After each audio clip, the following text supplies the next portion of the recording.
You stopped. Oh, look at that. Oh, look at that. Yeah. Look at that. Oh, it's going full in attack on my thumb there. If I mentioned scorpion habitats, most people would immediately cast their mind to a dry, arid landscape with sand for miles around, or maybe a tropical rainforest somewhere on the other side of the earth.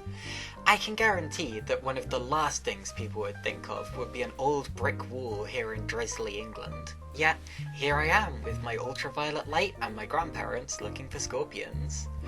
Why, you may be wondering? Well, this is no ordinary brick wall.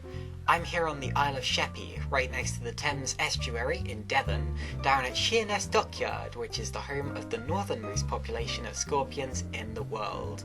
Specifically, they are yellow-tailed scorpions, and they arrived on an Italian merchant ship in the 17th century. Surprisingly, they are thriving, and their numbers are said to be in the range of 5,000 to 10,000 individuals on this very wall alone.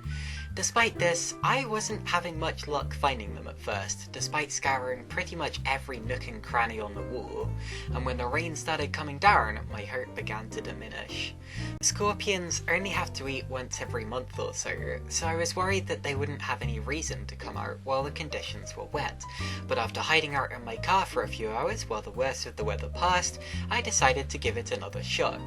With the light dimming, I knew this was my best chance to catch these nocturnal hunters out and about. Sure enough, in a crack in the wall, my ultraviolet light found something fluorescent to reflect off of, and before long I was holding a wild scorpion for the first time ever. Now, the reason I'm handling this is because it's actually a very, very tame and safe species. You can see that once I've got it in my hand, it's not aggressive, it's not trying to attack me. In fact, I'm not even sure that it knows I'm alive, because I'm wearing these gloves. I'm not sure if it can feel my my body heat. Okay. There you see, that is a perfect example of how it glows under UV light. Did you record that? Yeah.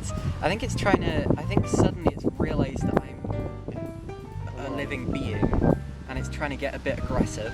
Hasn't stung me yet. I think it's tried to pinch me, but this is a very, very small arachnid. It's barely.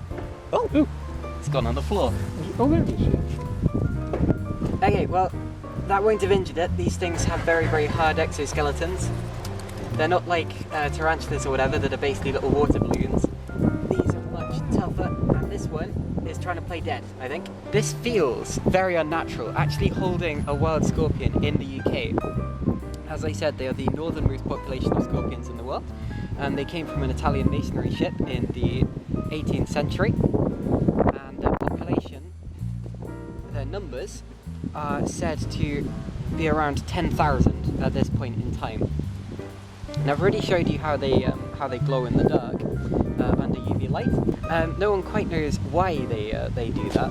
At this point, I get rudely interrupted by a gust of wind that stops you from hearing what I was going to say, but I was explaining how no one quite knows why scorpions glow under fluorescent light.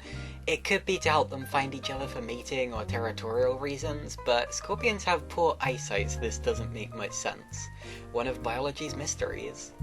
So as I was saying, the actual sting of this animal is not what you have to be worried about. In fact, the pedipalps are its primary source of defense, but really they're not very aggressive either. If you look at that, it's kind of just carrying up and trying to play dead right now. But you can tell, because the size of the pedipalps there compared to the sting, huge difference. It's only a small scorpion, but you can tell that the pedipalps are much bigger than the actual tail is, and that's because in that tail it has less venom than a bee sting, which really isn't that much at all. It's currently going up my arm, which is okay, and I think that we should maybe move on and see if we can find another one. Now if I take him by his tail, I can put him back safely.